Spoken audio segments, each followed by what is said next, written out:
AITA for canceling my daughter's wedding and honeymoon after she called me embarrassing? Hello, everyone. I never thought I would be posting a story like this, but here we are. This whole situation has been absolutely insane. My daughter told me I was too embarrassing to walk her down the aisle and wanted my ex's boyfriend to take my place. I did not raise my voice. I raised my boundaries, pulled the funding, collected the dress in my name, and dug into public records. What I found showed up at the rehearsal dinner inside a manila envelope. No scenes, just signatures, consequences, and a wedding put on pause. If you like revenge where the loud guy gets fact-checked by a clerk, keep reading. I am 48, divorced, with one daughter. I have a steady job as a civil engineer and the personality you get from years of arguing with concrete and timelines. My daughter, Haley, is 19. Smart, stubborn in a way that made me proud when she was little and later made me grind my teeth. Let's back up a bit. When Haley was born, I sprinted into the emergency room, pushing a wheelchair like I had stolen it and forgotten to put Monica in it. I parked the empty chair, turned around, and she was walking behind me with a look that said, "Really?" A nurse sat me in the chair for everyone's safety and wheeled me to the room while Monica walked beside us, laughing. Later, when Monica, her mother, and I divorced, we split custody cleanly. No shouting in a courtroom, just two people who could not live together without dragging each other down. I kept the house because I could afford it and because stability matters for a child. Monica moved 2 towns over. We built a routine that was not perfect, but it worked. I never missed a school event. I put money into a college plan from the day she was born. We maintained an emergency fund in her name, separate from mine, so I would not make decisions from ego instead of her needs. When she entered cosmetology school last year and told me she wanted to marry her boyfriend, Tristan, I did not give a speech about being too young. I asked for her plan, budget, timeline, and expectations. They had a plan. It was naive, but all first plans are. I told her I would cover the dress and help with vendors if they kept things reasonable. Reasonable became a hard number. I would contribute up to $25,000 total, including $15,000 for her dress, because she wanted a specific one from a boutique she had followed online since she was 16. I gave her the number in writing and explained how I would pay for it. Deposits on my credit cards, invoices in my name, and payments sent directly to vendors. I did it this way on purpose because I have seen people hand cash to friends of friends who do weddings and then spend 6 months chasing ghosts. I wanted receipts I could stack in a binder and point to if something went sideways. Everything moved fast. The first dress appointment was a carefully staged production with lemon water and clipboards. I stood in the back, pretending not to care while they adjusted the lace. She smiled at herself in the mirror like a kid riding a bike with no hands for the first time. I paid the bill after she made her final choice. With alterations, a rush order, and some fancy word that basically meant handmade work you cannot really see unless you are the one paying. The total came to $15,000 for $182, paid in full on my card, with my name and address on the invoice. Delivery was scheduled for 6 weeks after the last fitting. Only the purchaser could pick it up unless formal authorization was filed. I read every line and signed everything they asked me to.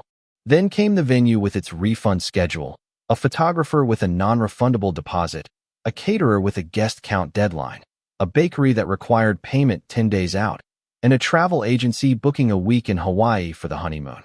I paid the deposits, put all the dates in a color-coded spreadsheet with alerts. I was not trying to control anything. I was trying to protect what I was putting in so that if something broke, I could fix it. That is who I am. Monica and I remained cordial. She had a boyfriend, Cameron, who entered our lives like a billboard, a loud watch, louder stories, always box fresh sneakers, and an energy that drowns out nuance. He sold luxury experiences online, which, when I asked what that meant, turned into a speech about brand vibes and curated living. I did not push. My relationship with Monica was over years ago. I had one job, to support my daughter without losing my self-respect. 2 months into planning, I got a text from Haley asking if I could meet her and Monica at Monica's house. No context. It was a Tuesday. I went after work, still in a collared shirt and dust from a site visit. Cameron was there on the couch, talking about a collaboration with a guy who reupholsters car interiors. I waited for Haley to speak. She had a small notebook in her lap and the posture of someone trying to be brave in a room that thrives on performance. She took a breath and said it plainly. She did not want me to walk her down the aisle. She wanted Cameron to do it. I did not react, not because it did not hurt, but because I have learned the first thing you say is usually the worst and the hardest to take back. I asked her why. She said I was a great dad, but I did not own her, and I was controlling the wedding with my money. She also admitted that the idea of me walking her down the aisle was embarrassing, something she did not want in front of everyone. Monica nodded. Cameron put on a face of false humility and still did not say no. I have never in my life used the phrase, I own you. I have never told her she owed me anything. I have only asked to be told the truth and treated like the father who showed up. Still, those words landed. Not because they were true, but because if that is how she felt, it meant I had failed to make my support feel like support. Embarrassing was what really did the damage. It is a word for an ugly tie, not for your father. I kept my voice steady, but my jaw was tight. Moreover, the replacement of her father in a symbolic moment by a man who had been in her life for months had been rehearsed without me. I told her I respected her right to choose. I said the aisle was hers, but I also said the money was mine, and I decided where it went. If the message was that my role was unwelcome, then my financial role was unwelcome too. If I was an embarrassment at the aisle, my money did not need a front row seat. I told them I would be withdrawing my support for the wedding and the honeymoon. I said I would cover any non-refundable amounts already paid and nothing more. I told them I hoped they had a beautiful day and a strong marriage, and that my door would still be open to my daughter every day before and after the event. Monica told me not to come if I was going to bring a cloud with me. Cameron laughed. It was not a loud laugh. It was the kind of chuckle a guy uses to let you know he thinks you are soft. Haley started to cry. She said she loved me. She also said again that nobody owned her. I told her I did not own her. I left. Then I did exactly what I said I would do. The next morning, I sent an email to Haley and Monica summarizing my decision. I listed the vendors I had paid, the amounts, the terms, and what I considered my responsibility. I attached PDFs of all the receipts. I told them I would be formally notifying each vendor that I was no longer the point of contact and would be making no further payments.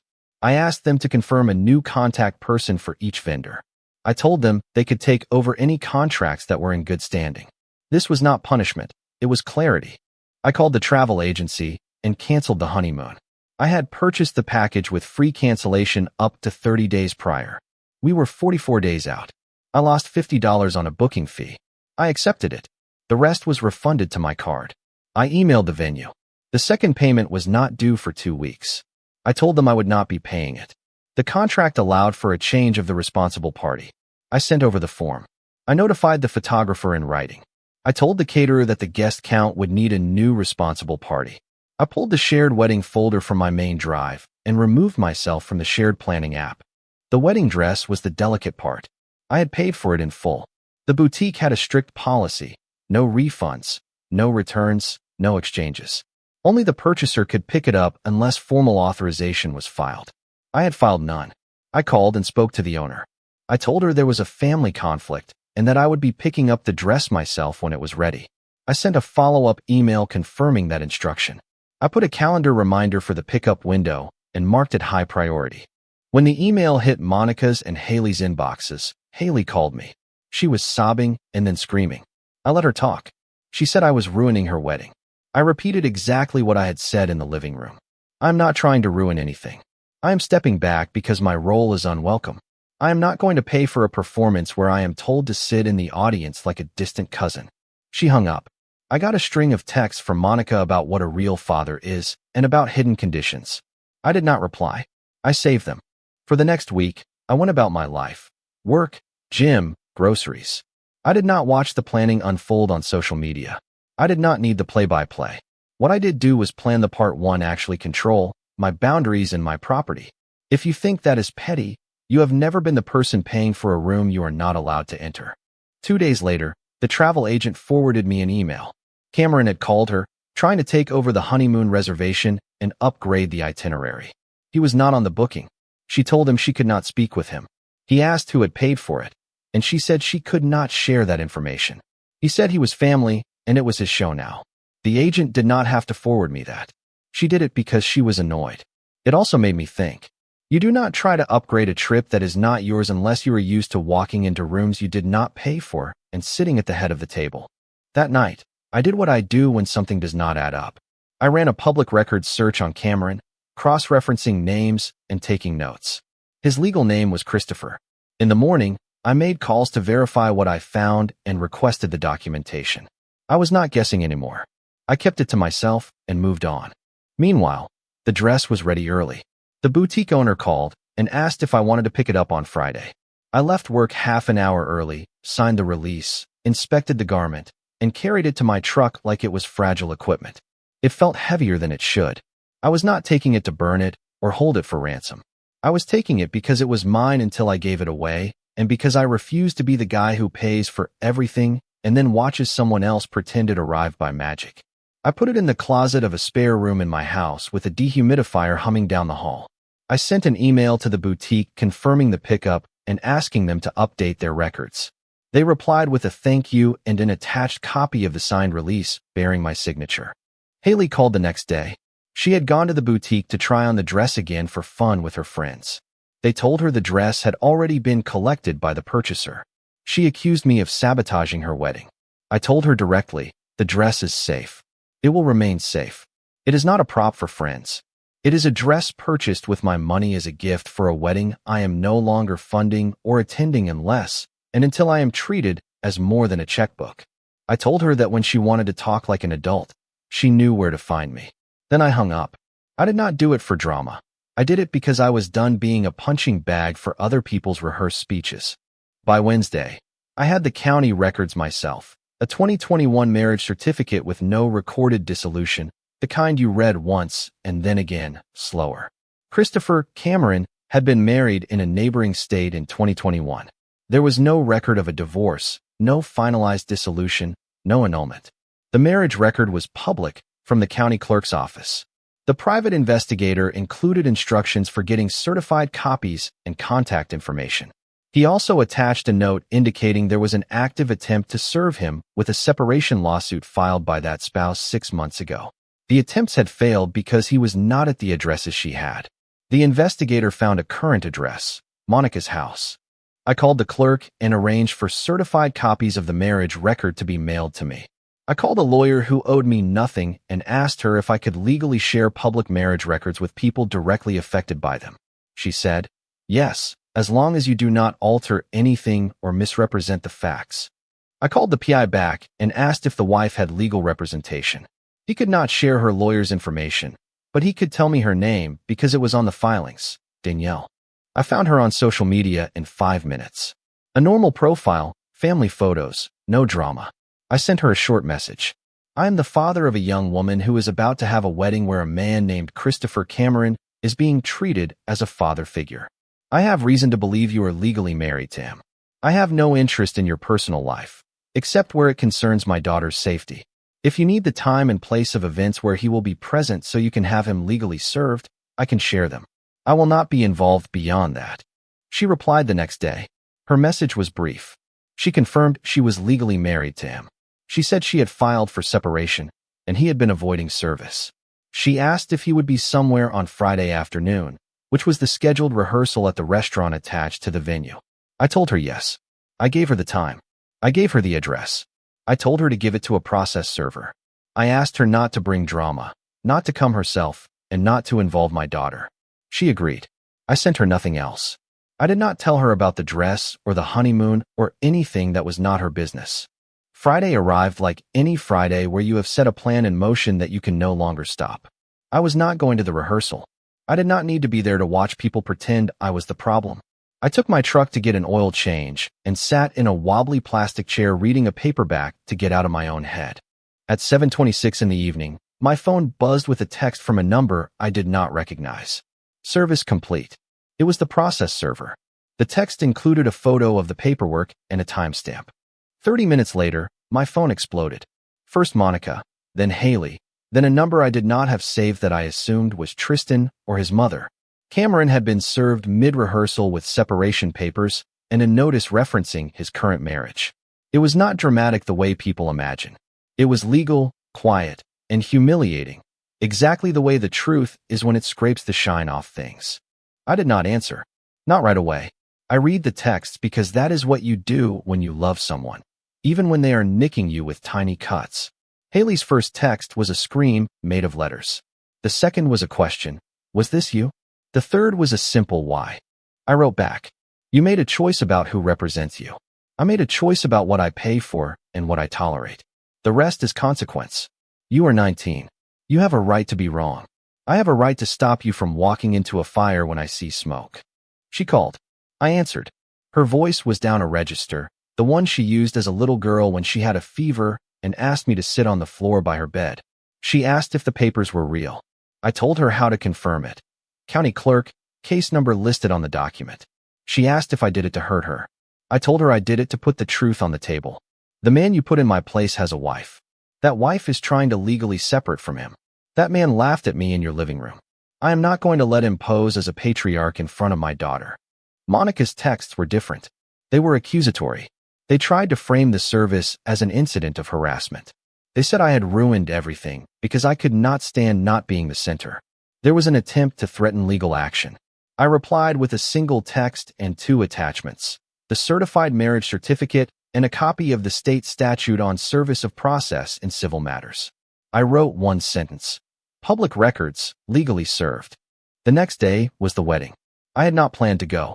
I kept that plan. Around noon, Haley called and said the ceremony was on pause. The groom's parents had questions, and the officiant wanted to meet privately. She asked me to come to the venue, just to talk. I told her I would meet her in the parking lot.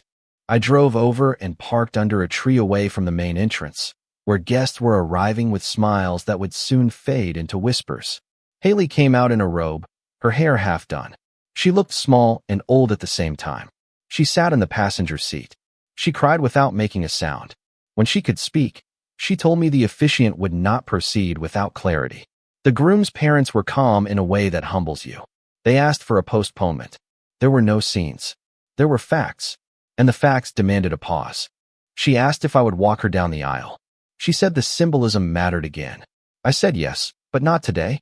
I told her I was not going to be the bandage on a wound someone else had caused. I told her she deserved a day that was not covered in someone else's lies. I told her that postponing was not failure, it was maturity. She rested her head against the seat and gave a single nod that felt like both surrender and relief. We walked back in together, not because we needed an audience, but because that is what you do when you put out a fire. You walk toward the heat. Inside, the venue manager was speaking with the voice of someone who handles crises for a living. The caterer had a plan for the unused food. The photographer offered to reschedule. The groom's mother hugged Haley in a way that made me rethink every stereotype I ever had about in-laws. There were no theatrics. There was a decision to postpone and send everyone home with dignity. Cameron was a no-show. He had left the rehearsal the night before and was not answering any calls. Monica looked like a person trying to hold up a set that was built too fast. She tried once to confront me, not physically, but with words sharpened by embarrassment. The venue manager stepped between us and told her this was not the time, and if she wanted to speak with me, she could do it later in writing. Professional angels deserve raises. We spent an hour turning a wedding into a controlled pause. Guests were informed, staff were thanked. Nobody threw anything. The world did not end. The only casualty was pride. That heals slower than bone, but it heals. Back at my house, the dress waited like a question. I took it out, inspected it again, and tried to separate the fabric from the feelings attached to it. It did not work. I put it back and closed the closet. On Monday morning, I got a call from a number I did not know. It was Danielle, the legal wife. She thanked me, not with flowery words, but with the simple gratitude of someone finally getting traction after months of spinning their wheels. She told me the service meant her case could move forward. She said she was sorry my family got hit with shrapnel from a disaster she did not cause. I told her I appreciated the call and that I did not need updates. I wished her well. We hung up. In the aftermath, you learn absurdly simple truths. People have a finite capacity to be lied to and an equally finite capacity to admit they were fooled. Monica fell into the second category. She wanted to believe Cameron and tried to arrange the facts on the table to fit the story she had in her head. She said the marriage was a technicality, that it was basically over, that papers do not mean anything when hearts have already left. The legal documents disagreed. The more she tried to defend the indefensible, the more she isolated herself. I did not push her. She is my daughter's mother. That war was over years ago. You do not score points this late in the game. Haley came to my house 3 days after the postponed wedding and sat at my kitchen table. She apologized. It was not the kind of apology people give when they want to reset the game without moving any pieces. It was a real one. She said she had let her need for independence turn into performative rebellion. She said letting Cameron walk her down the aisle had been a way to hurt me for not letting her life move as fast as she wanted it to. She admitted he had been whispering things to her about real men and taking control, and that she had mistaken that volume for leadership. She cried. I listened. Then I told her the boundary I had set was still important. I told her my support is a commitment, not a leash, and that I would never again attach it to humiliation. If she wanted me at her wedding, it had to be on a day where respect was not an afterthought. She asked about the dress. I told her it was safe, and it would be hers when we got to a place that made sense. Sometimes waiting is the most loving thing you can do. Sometimes giving someone an expensive gift in the middle of a storm is just handing them an anchor. A week later, we sat down with Tristan and his parents. They were steady. They had questions about timelines and money because they were practical people. We scrapped dates and wrote a plan that looked like adulthood, premarital counseling, a budget they could actually cover with their own income, and a smaller ceremony in 6 months with a reception later. I offered to pay for the counseling. I told them I was not paying for bands or string lights. I told them I would set aside the same amount I had originally offered, but it would be released against invoices in my name only when the expenses fit the new plan. No drama, just guardrails. I also made another choice. The night before their first counseling session, I moved $15,000 into a new account and labeled it First Home Down Payment. I told Haley that is where the dress money would go if they did not use that dress. Not as punishment, but as a reallocation. If she wanted the original dress for the new wedding, fine. If she wanted a simpler dress and a fund for a future home, also fine. She asked for a day to think. She took a week, then came back and said she wanted a simpler dress. I called the boutique and asked about consignment. They offered to resell it for a percentage. I agreed. It was on the floor for a month and sold to another bride who liked stories. The check went into the down payment account. Some people will say the real revenge here is that the man who tried to take my place was served in front of a room full of people and then disappeared into paperwork he could not charm his way out of. That is clean. It satisfies something primal when you have been disrespected and told to swallow it. But the revenge that matters to me looks different. It looks like a father refusing to fund his own erasure and then using every legal and ethical tool available to stop an empty man from wearing a father's mask. It looks like a daughter learning the difference between loud and strong. It looks like a family deciding to grow up instead of insisting on a lie. Monica and I are not on good terms right now. We communicate by text. Logistics only. She still believes I weaponized money. I believe I defended my dignity with the same seriousness that I defended my daughter's safety. We do not agree. We do not have to. Tristan and Haley got married 6 months later in a small courthouse ceremony, in a rented room with good light and clean walls. She wore a simple, elegant dress that did not need special handling. I wore a suit that had seen more board meetings than weddings. I walked her down the aisle because she asked me to, not because the room required it. She squeezed my forearm once in a code that said, "We learned." The officiant said the words. They signed the papers. It counted because it was real. We went to lunch afterward.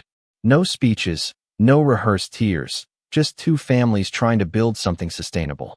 The photographer from the postponed wedding came on her own dime and took some pictures on the courthouse steps because she said she believed in second drafts. We still paid her bill. The down payment account stayed with the same name and grew. I matched their savings for a year. When they found a starter home that did not pretend to be more than it was, we closed the deal. I helped them paint the living room. We argued about where to put the couch. We laughed. They messed up and then they fixed it. They learned to plan. Sometimes people ask about the dress when the story gets around. They ask if I kept it as a trophy or returned it with a grand gesture. The truth is more boring. It was sold to a bride we will never meet, and the money bought lumber, paint, and a front door that does not stick in the winter. It is not dramatic enough for strangers, but it is exactly the kind of ending I trust. I did not record the service. I did not send the documents to anyone but those who needed to see them. Not because I am kinder than other people, but because I have been humbled in rooms smaller than a rehearsal dinner. And I know that revenge that tries to humiliate back loses in the long run. What I did was simple. I stopped paying for a narrative where I was a bystander and put the truth where it could do its work. When the court clerk handed me a copy of the signed certificate after the small ceremony, I remembered the living room where a girl told her father he did not own her, as if that was something he had ever claimed. I remembered the man with the watch and the laugh. I remembered the feeling in my chest when I lifted a dress off the boutique counter. None of that went away. It does not. It just gets filed correctly inside you so it does not warp everything else. The night after the courthouse wedding, Haley and Tristan sat on my couch and opened a card I had written that felt more like a field manual than congratulations. Inside was a list of numbers, mortgage rate ranges, an amortization estimate, the average lifespan of an HVAC system, the expected cost of tires, and a broken-down monthly budget template. There was also a small check. Nothing flashy, just enough for a better bed. You cannot build a good marriage without good sleep. They laughed at the template, not because it was absurd, but because it was so me. Haley apologized again, quietly, without ceremony. I told her apologies lose their power when they become a routine. What mattered was that when she had the chance to make it right, she did. She made a choice I could stand behind. That was what I needed as a father. Not praise, but alignment. Months later, a mutual friend told me Cameron had moved to another state. He and Monica were no longer together. I did not celebrate. I did not share the news like a victory lap. I took the information and put it in the folder in my head labeled inevitable. Some people wander through rooms until they find one where nobody asks questions. That is not my problem. My problem is the roof over my daughter's head and the spine in her back. If you are reading this because you are the father paying with a smile, while people who do not even know your middle name make decisions in your house, hear me. You do not have to fund your own erasure to be a good man. You can love your child and still say no when love becomes a costume someone else wants to wear. The revenge was not loud. It did not need to be. It worked. It made the right person look in the mirror without me standing there. It returned me to my proper place, which is not center stage, but present, steady, unbent. That is enough. The boutique sent a thank you note after the original dress sold. They included a small credit for future alterations, which we transferred to Haley's new dress. It was used to tailor a dress that cost less than the handmade work on the first one and fit her better because it fit her life better. The venue returned half the deposit after we negotiated the postponement. The photographer threw in a free hour for the courthouse day. The caterer kept the deposit because the contract said so, and I did not fight it. They had prepared food for a guest count that never arrived. Sometimes you absorb a loss because it is your loss to absorb. The travel refund was complete in a week. I closed that credit card account and opened a new one because I do not like the past hanging over me. I added a line item to my budget titled Boundary Tax. It is there to remind me that standing up for yourself sometimes costs money, and it is still cheaper than paying for your own disappearance. If anyone is wondering, yes, I slept well after the courthouse wedding.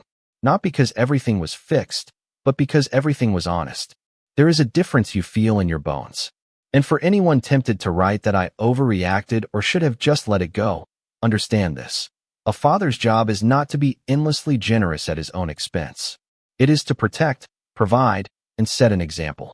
I set an example of how a man stays when he is welcome and leaves when he is not, without burning down the building on his way out. I set an example of how you use the system, not rumors. I set an example of what it means to say yes with your whole chest and no with the same conviction. That is the kind of revenge that lasts, not the headline, but the foundation. Comment. I wanted to share this story because it shows that true strength is often quiet and steady. Setting a boundary is not an act of aggression, but an act of profound self-respect. You never have to pay for a ticket to your own disappearance. Sometimes the kindest thing you can do for someone is to step back and let the truth do its work. Responsibility is the first step toward genuine healing for everyone involved. We all have the power to choose a quiet resolution over a loud conflict. I encourage you to protect your own peace with that same quiet conviction. Remember that you can love someone deeply while still saying no to a situation that compromises your dignity. Our lives are about building strong foundations with integrity, not just winning temporary debates. If you like the stories, don't forget to leave a comment and support the channel by subscribing. See you in the upcoming stories.